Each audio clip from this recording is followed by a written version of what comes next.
Okay, good evening. My name is Monica Elliott. I'm the president of the League of Women Voters of Broward County. And I'm really honored tonight that Mr. Nate Green is going to be speaking with us. Mr. Green obtained his bachelor's degree in business administration from the University of Florida. Go Gators.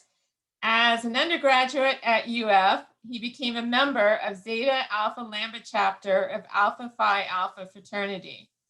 He obtained his Juris Doctorate degree at North Carolina Central University School of Law, and he's been practicing law, I assume here in Broward County since 1993? Since 87. 87, oh, okay. Locally, he is a member and past president of the Broward County Justice Association. He's also a member of the Broward County Bar Association and the T.J. Reddick Bar Association. In his spare time, he's director of the Florida Voter Mobilization Project, which is the group that the Broward League partnered with this past election season on the Get Out the Vote. And with that project, he was awarded the Eagle Award at their celebratory event on January 29th. Nate served let's see, I've got people coming in. There we go. Nate served 2 full terms as president of the Broward County Council of the National Pan-Hellenic Council here in the county. And he's very well versed then on our topic tonight, which is voting from pre-Jim Crow to the present, a Divine Nine perspective. So it's all yours, Nate. Thank you, and thanks for the fine introduction. Your pay is en route. So voting from the pre-Jim Crow era through to the present is a quite a deliberate explanation as to where we have come from and where we are now. So by way of a quick historical perspective, after the Civil War and the Emancipation Proclamation was signed in 1865, the Civil Rights Movement actually began. And during that time period, Blacks were essentially on their own to begin to develop opportunities in education, political empowerment, and employment. The pace was pretty fast because the federal government instituted Reconstruction measures. But these Reconstruction measures were faced with quite a bit of backlash. And even though we had the 13th Amendment, abolishment of slavery, the 14th Amendment for equal rights, the 15th Amendment to prevent the franchisement of anyone, particularly males, from voting on account of race. So notwithstanding that, in the pre-Jim Crow area, that's the Reconstruction area, there still was a lot of folks in the southern states who were resistant to Blacks voting, particularly Black men, because during that era, it was only white men allowed to vote. Women was not allowed to vote at all. So as we come forward to the Plessy versus Ferguson decision in 1896, it was a real big setback for Blacks, because at that time, the Supreme Court said is separate but equal. And basically what that meant was all of these pre-Jim Crow and now Jim Crow laws, which was based on segregation, was found to be constitutionally allowed. So the southern states really ramped up. So when you want to talk about disenfranchisement, you can go from violence to literal tests, property tests, grandfather clauses, all white primaries. It was all sorts of mechanisms in place to stop the Black male from voting. So as you get into the beginning of the 19th century, So at the turn of the century, in the early 1900s,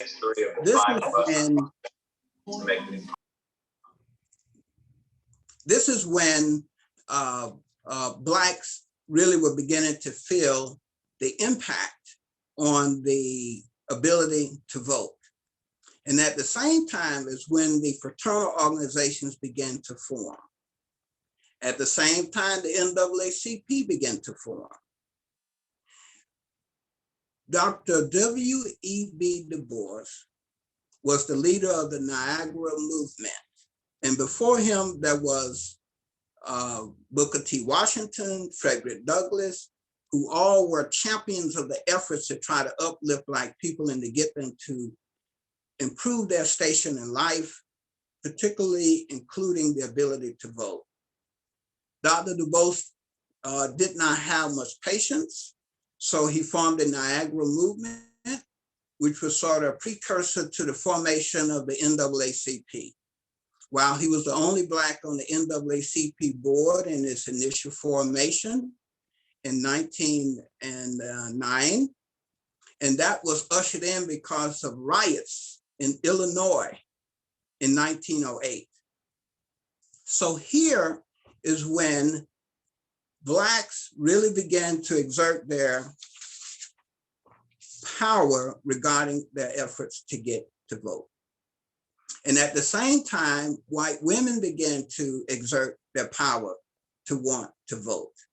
And hence we came into the 19th Amendment because the women's suffrage movement now was into full gear. And this is when the Divine Nine, also known as the National Panhellenic Council of Fraternities and Sororities, began to form. So differently than many of the secret societies and many of the predominantly white campuses, where you have mostly male organizations, which were leadership camps that allowed these men to move into society and to secure their places in power, Blacks began to see a similar need. So in 1906, Alpha Phi Alpha, among a group of 7 students, formed a social club. They called themselves the Jewels. And at that time, they found the need to designate a color scheme. The Alphas chose Black and Old Gold. And at Cornell University, they found the need to form this social club because of isolation on the campus, being so few Blacks on the campus, and that the Jim Crow laws were fully engaged. There were places they couldn't go, there were things they couldn't do, and therefore they found the need to come together. Also differently than some of the other fraternities and sororities, Blacks who pledge at the undergraduate level pledge a lifetime commitment. This is one of the most significant distinguishing characteristics between Black fraternities and sororities and other fraternities and sororities. It is a lifetime commitment of service. So some of the notable members of Alpha Phi Alpha were Senator Edward Brooks from Massachusetts, Reverend Dr. Martin Luther King Jr., Nobel Peace Prize winner, Justice Thurgood Marshall, Dr. W.E.B. Du Bois, NAACP, who also was an earned PhD at Harvard. And then as you move into 1908, at this time, the women's suffrage really began to gear up. The NAACP was on the precipice of being formed when the Alpha Kappa Alpha sorority was formed. At Howard University, 9 women came together with their salmon pink and their apple green as the first intercollegiate Greek letter sorority for Black college women. They have the motto, by culture and by merit. And their notable sorors would be Vice President Kamala Harris, Coretta Scott King, Florida Supreme Court Justice Peggy Quince, and US Congresswoman Frederica Wilson. We have Rosa Parks and also Enola McMillan, the first female NAACP female president. Then when we roll into 1911, by this time, the women's suffrage movement had really begun to take steam. The NAACP had had their brick and mortar headquarters for about a year. So Kappa Alpha Psi fraternity at Indiana University was formed among 10 men who used the chrism and cream as their color scheme. Their motto was achievement in every field of human endeavor. Now, with the Kappas, you have NFL quarterback Colin Kaepernick. You have notables of tennis champ Mr. Arthur Ashe. You have Congressman John Conyers, who recently passed. And you have our own Congressman Alcee Hastings, who is local. You have the Reverend Ralph Abernathy, who was a compadre of Brother Dr. Martin Luther King, who was then an Alpha, both who were champions in the civil rights early movement. Then as we roll in the later part of 1911, you have the Omega Phi Psi fraternity, which was formed at Howard as well. 13 juniors found a need to drape themselves in old gold and royal purple. This is the first fraternal organization at a HBCU. Friendship is essential to the soul was their motto. Notable members of that organization is Dr. Benjamin Mays, Morehouse president for many years, Dr. Charles Drew, the blood transfusion inventor, Langston Hughes, notable poet and columnist, and who wrote the Black National Anthem, Lift Every Voice. And then we have Roy Wilkins, NAACP president for many years. We have Benjamin Hooks, an attorney, a reverend, and executive director of the NAACP. You have Steve Harvey, noted television presenter. Then by 1913, you have Delta Sigma Theta. Delta Sigma Theta sorority was founded at Harvard. Those sorors felt the need to drape themselves in crimson and cream, that's red and a mellow white. They believe in social action, which started on the eve of the women's suffrage movement. And in fact, their first social action project was the Women Suffrage March in Washington, D.C. in March of 1913. They joined with their Caucasian sisters in order to give presents to all women during that march. They are the largest of the four sorors, and their motto is intelligence is the torch of wisdom. Their notable members are Mary McLeod Bethune, who formed the Bethune-Cookman College, now university. She also was the founder of the National Council of Negro Women, which was taken over by her sorority sister, Dorothy Height, who continued for over 50 years in the chair.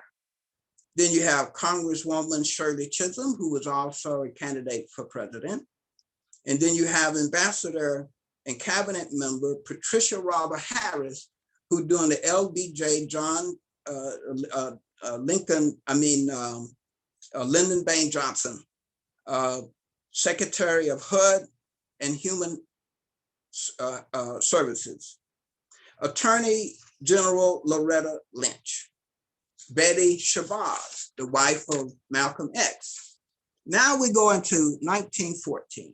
Here we have Phi Beta Sigma fraternity, where 3 students and 9 charter members at Howard drape themselves in the royal blue and pure white.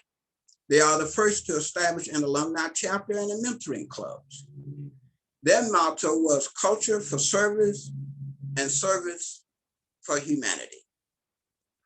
Their brothers represent past presidents of Nigeria, Ghana, and Liberia.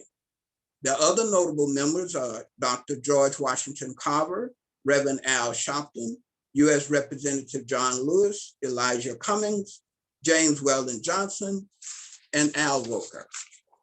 In 1920, Zeta Phi Beta came onto the scene at Howard University, where 5 women in the royal blue and white wanted to address social needs. A community conscious, action-oriented organization was their motto. They were the first to charter a chapter in Africa and the only one that has a constitutionally bound fraternity brothers, which was Phi Beta Sigma. You have Zora Neale Hurston, folklorist. You have Esther Rolle, Dionne Warwick, U.S. Representative Julia Carlson, and Annie Malone, first Black woman millionaire. That brings us to our second to the last, but our last sorority to be found in 1922, which is Sigma Gamma Rho at Butler University. 7 young educators draped themselves in royal blue and gold. They wanted to enhance the quality of life within the community. They were the only one to be formed on a predominantly white campus. Their motto was greater service, greater purpose. Their noted members are singer Marilyn Magoo, U.S. Representative Marie Corinne Boggs, Prime Minister of Dominica, Eugenia Charles, Florida State Representative, the late Gwendolyn Sawyer Cherry, past Women National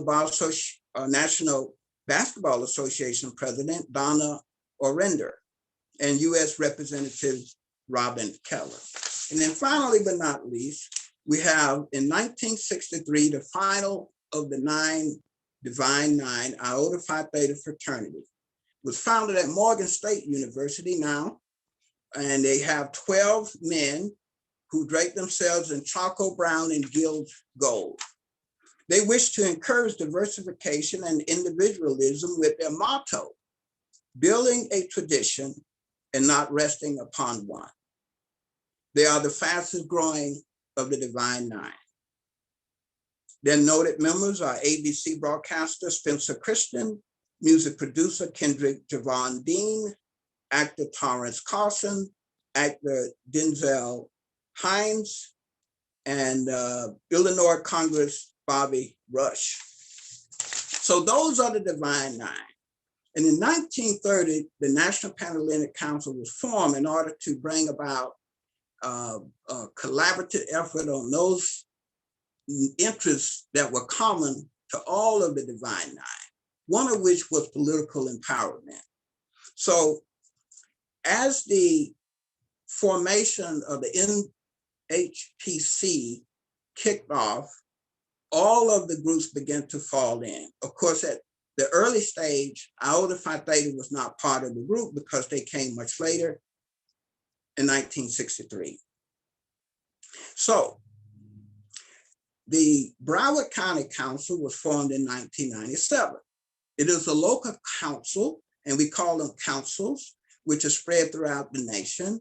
And the purposes of which is to form a cohesiveness among the member chapters. In Broward County, we have about 16 to 17 active chapters at the alumni level.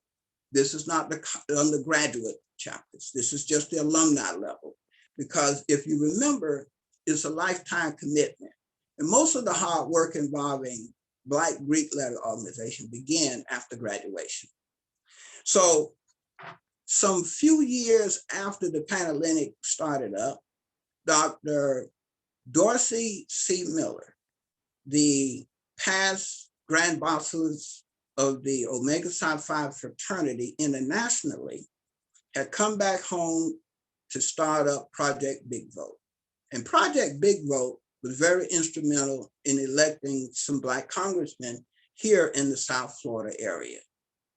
Dr. Miller envisioned having the Panhellenic Council and other collaborative organizations to come in to help those pockets of the community which tends not to show up in large numbers. So as time went on, he asked the Panhellenic Council and the Divine Nine sororities and fraternities to help pitch in. And that is what cause these groups to begin to fund, to begin to bring talent, to begin to bring the time necessary to reach all the different areas of their service, their targeted service areas. So over time, the commitment level increased because the need increased, because there was an apathy deep-seated in Broward County. Dr. Miller envisioned this, and therefore it morphed from Project Big Vote to the Florida Voters Mobilization Project. Dr. Miller over time felt the need to bring in younger people and people who were more steeped in the fraternities and sororities in order to expand to areas where we were not reaching in the early election cycles. This year was particularly challenging because of the COVID-19.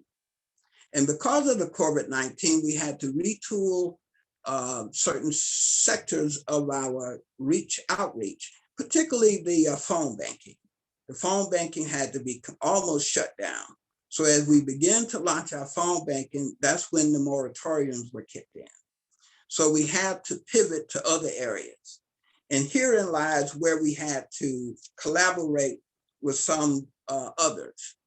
So before we began to shutter, we reached out to organizations such as the League of Women Voters.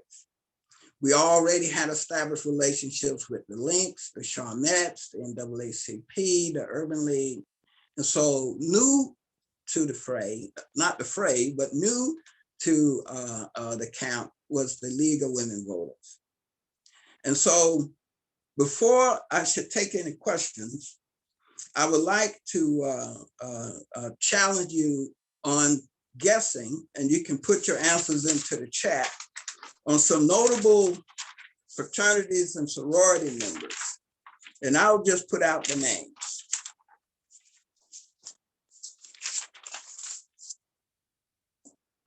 Anita Hill,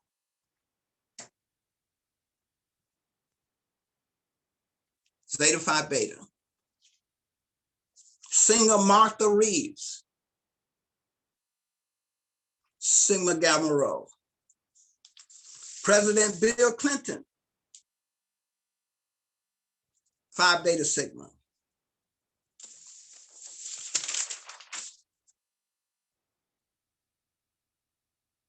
Cicely Tyson,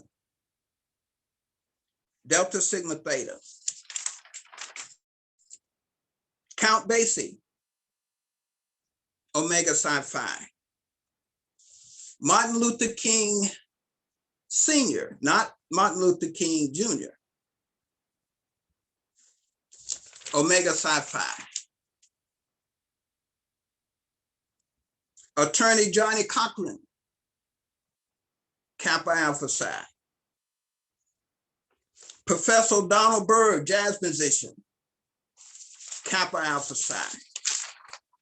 Professor Cornel West, Alpha Phi Alpha. Wanda Sykes, Alpha Kappa Alpha. Gladys Knight, Alpha Kappa Alpha. Professor John Hope Franklin, historian, emeritus professor at Duke University, Alpha Phi Alpha. Senator Reverend Raphael Warnock, Alpha Phi Alpha. And with that, I'll take questions.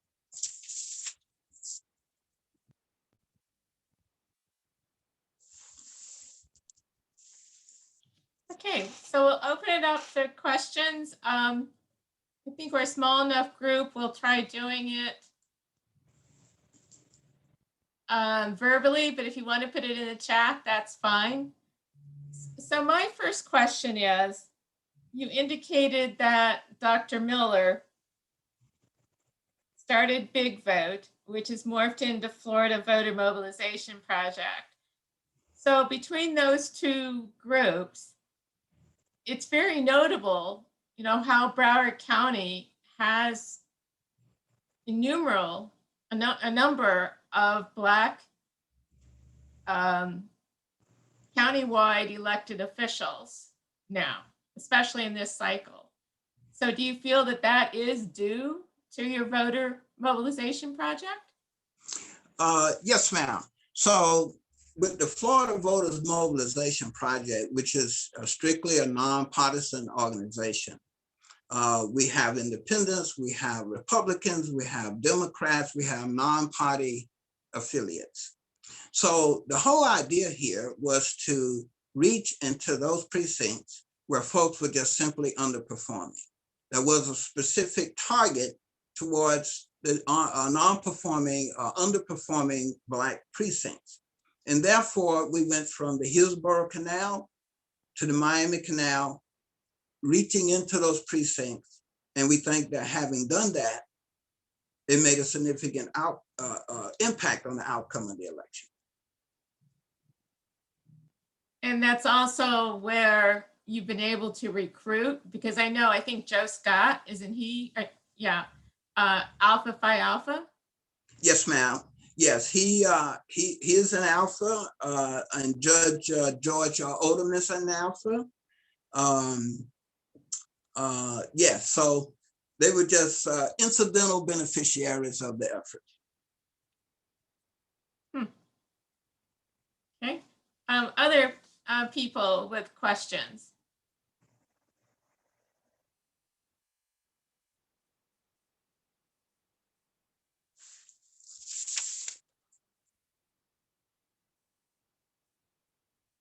Katie, did you have a question?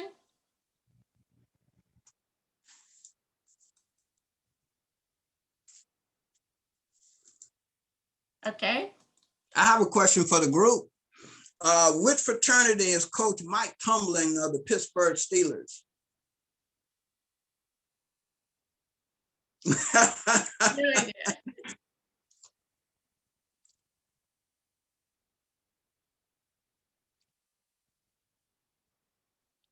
No idea.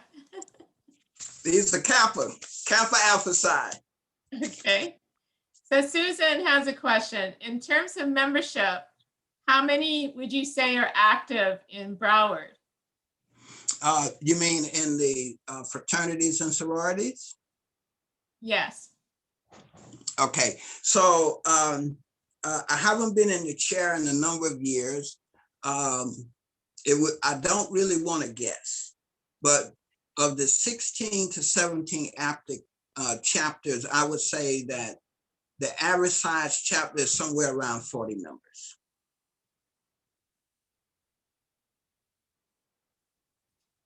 Okay. And so it's been through Big Vote and then the Florida Voter Mobilization Project that you've been able to organize these alumni chapters. Yes, so what happened is the Alpha Phi Alpha fraternity way back in 1906 era when it first formed had one of its projects, a voteless people is a hopeless people. And when yours truly served in the chair with the Broward County Council, the Pan-Atlantic Council, the council also adopted that as one of its brandings. A voteless people is a hopeless people. That, along with Project Big Vote, morphed into what is now the Florida Voters Mobilization Project. So the Florida Voters Mobilization Project was just simply merging its efforts with the chapters, because each of the chapters had their own social action committees. They had their own get out the vote initiatives, from registering new voters to actually monitoring polls and getting folks to the polls.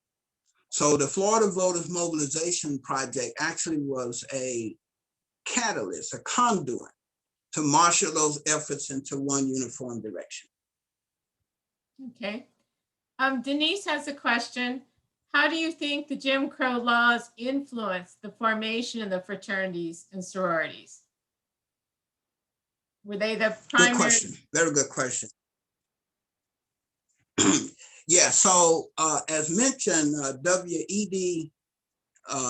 Du Bois, he thought a little bit different than Booker T. Washington. Booker T. Washington was more interested in Black folks using their hand to climb themselves into full citizenship. Dr. Du Bois thought that we should use our minds. And so he was very interested through the Niagara movement to try to get around the Jim Crow laws. So the focus was to harness the benefit of the 13th, the 14th, and the 15th Amendment. So as a result of the Jim Crow laws, it made the churches come together, the fraternities and the sororities come together to try to navigate around those laws, which was very difficult because, as I mentioned earlier, violence was just not simply against one individual. It was the individual's family. It was a threat of the loss of their job. So you had all these roadblocks. And then when the Supreme Court came down with the Ferguson decision, then it made it easier for many of the southern states to erect more laws, many of which we see today sort of reoccurring because the Voting Rights Act of 1965 was decimated, literally gutted, when many of these southern states was now unleashed to now put back in place many of their restrictive measures. And so what has happened is it made the church work harder, the churches rather, it made the fraternities and sororities work harder. And so unfortunately, the presidential primaries is usually the year, the general elections is usually the year when we have the greatest turnout. So the challenge has been to make sure that folks turn out during the off season, the off year elections. And so the Jim Crow laws has had a significant impact, and it still is today. Okay. So going forward with the Florida Voter Mobilization Project, what do you think has worked well and what has been difficult? And what might you be doing different in 2020? This is coming from Katie Syed. Yeah, so an early start, an early educational campaign, an early inciting new voters to register, an early start in all dimensions. You have to give folks the opportunity to appreciate that their voice is actually their vote. And by voting, they can cause change which can trickle into their lives in short order. We think that this election cycle is going to be very instrumental in making our job easier to get folks to the polls in 2022. So do you think it's best to do the phone banking, to do the door hangers? In terms of, are there specific techniques that you think have worked better than others? Well, notwithstanding the COVID-19, we did find the direct contact with folks yield the greater results. The phone banking was helpful, but our churches really chimed in. The churches chimed in a very mighty way. They engaged their members engaged their families, and between that and the actual foot soldiers, because I can tell you that the sororities and the fraternities covered massive land areas in Broward County, and that yield positive results because the feedback from the field was such that we knew that this was going to be different. Okay. Denise has a question. Are there specific laws in Florida that are still suppressing Black votes? Well, we can begin with Judge Hinkle's attempt to brand the recent Florida legislative attempt to uh, uh, uh, make a sentence money as a bar to voting. So Judge Hinkle said, look, it looks like, it tells like, it walks like a poll tax to me. But the 11th Circuit said no, and the Supreme Court said no. But it has disenfranchised a large number of ex-cons that the citizens said should be restored their right to vote. And therefore, that is one example.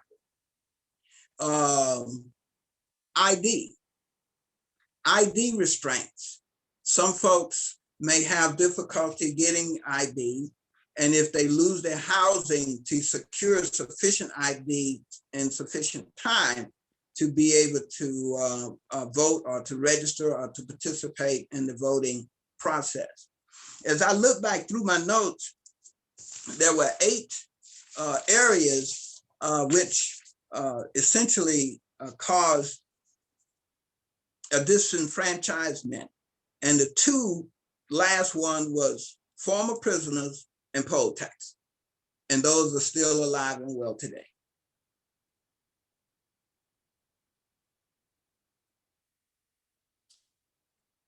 Okay, Katie has a question.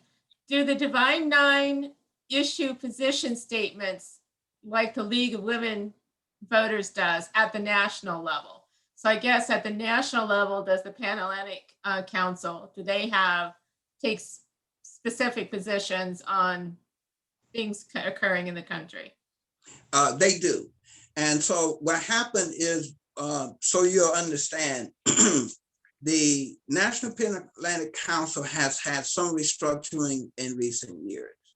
So now it is run by a council of presidents. So each of the 9 rotate to serve in the chair as president of the council, the purpose of which is to give each of the 9 an opportunity to have their leader to sit in the chair. So when issues come up that touch and concern their targeted service areas, they issue position statements, whether it is qualified immunity from a disproportionate number of Blacks being killed at the hands of law enforcement, whether it is a overly restrictive voting law. They do issue position statements, and they forward those out to their individual chapters so that everyone will have it.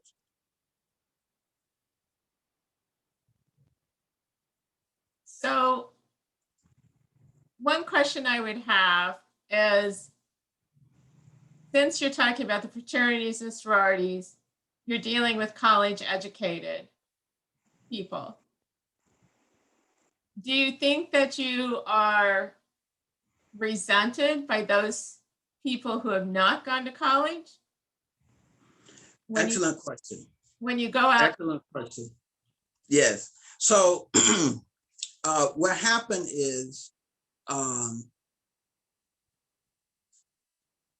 the national mandate of these fraternities and sororities are as such that we target those folks who are the less of thee. And by that, I mean, we try to find students who are first generation college students. We give scholarships to students that are in need. We search them out through their guidance counselors or BRACE advisors. We go into the community with health fairs. We go into the community with mentorship programs for young men and the introduction to society for young women. And so we reach out to the community through the churches and other civic organizations to reach those folks who wish to one day become college educated. And therefore, I would say there's not much of a resentment, there's an admiration. Okay. Susan has a question. Are there comparable efforts elsewhere in Florida? So is the Florida Voter Mobilization Project just in Broward County, or is it statewide? And if it is outside of Broward County, do you all work together or get together to discuss how to get out the vote? Well, Broward is somewhat unique. Dr. Miller confined it to Broward to really set forth a template that could perhaps be reclamated elsewhere.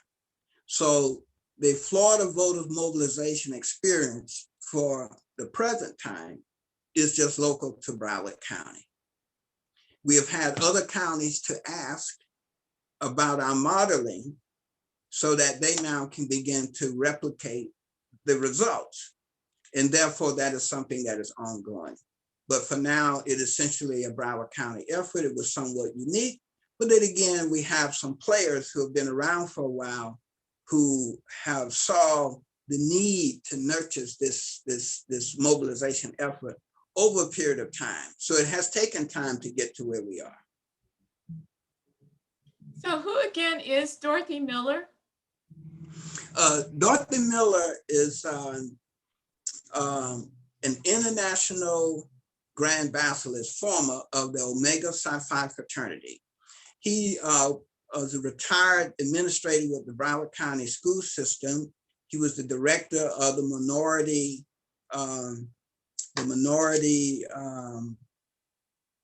vendoring program at Broward County schools. Oh, he's a Parkland resident. Okay, so what is his first name? Because I thought it was a she. Oh, Dorsey, Dorsey. Oh, okay. Because that's not a name I'm familiar with. Yes. Interesting. Yes, he's been in the community for a good number of years. He used to serve on the North Broward Hospital District and an officer in Omega Psi Phi at all levels. Okay. He was formerly, a politician, but now he's more nonpartisan in his efforts to get folks out to vote and to be aware of those issues which touch and concern their lives. Okay. And he asked me if I would sit in the chair, and I was looking for ways to begin to cut back on my activities of serving in chairships and such. But he asked if I would consider, and the body welcomed me, and they know that I put many years into this community, especially through the Pan-Atlantic Council, to build it up to where it is today. And therefore it was a good segue from the Pan-Atlantic Council to the Florida Voter Mobilization Project. Very interesting. Thank you. Are there any more questions? I'm seeing a lot of congratulations, an interesting program, very informative. And it is. It's something that we just weren't even familiar with until this past year. And so we've been very glad to be able to work with the Florida Voter Mobilization Project. Thank you. Thank you very much. I just have a few more if there's no questions. So Lionel Richie, which fraternity is Lionel Richie in?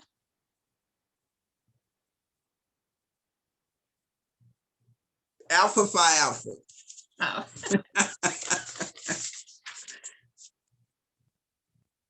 Harry Belafonte. Phi Beta Sigma.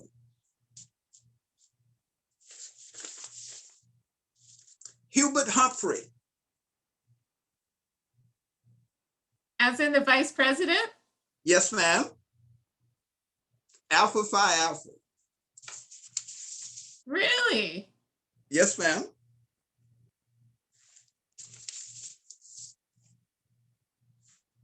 It almost sounds like if you want to be a famous Black person in this country, you have to belong to one of the fraternities and sororities.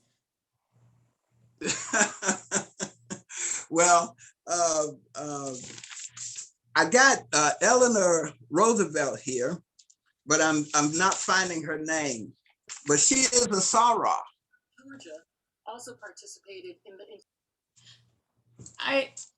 I do believe I'm just reading a new book about Eleanor Roosevelt, and I do remember something about that, but I don't remember which organization.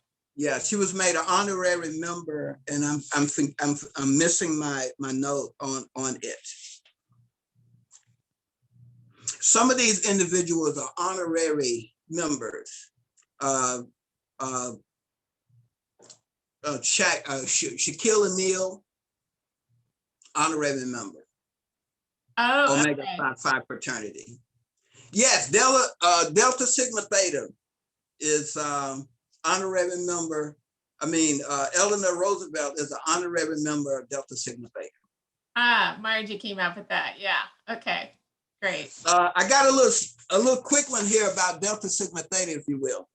So back during the time that Delta was looking to be formed, there was a lady, Coralie Franklin Cook, a prominent member of the DC elite of the African community, African American community. She founded the Colored Women's League of Washington, DC in 1894. She had this speech titled, Votes for Mothers.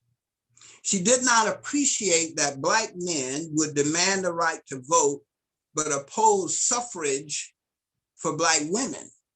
And she wrote, disfranchisement because of sex is curiously like disenfranchisement because of color.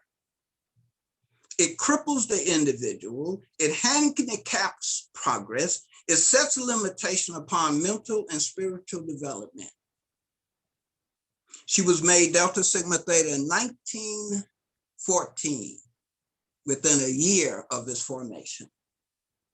And all I can say is the Delta Sorors, they know where the money is.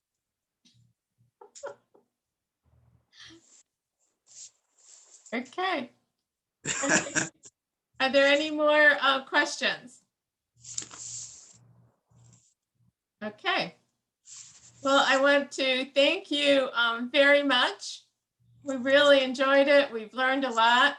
We look so forward to the next election, 2022, which is really just around the corner, hard to believe. Yeah. And we hope to be looking to work with you in the future. We really felt we had a great year in 2020. Yeah.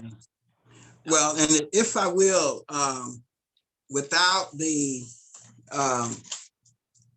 League of Women Voters, we would not have succeeded as we have. And some would say, if men will not do it, women will. Darn But right if women, will. But if women will not do it, no one will. Thank you all. Thank you.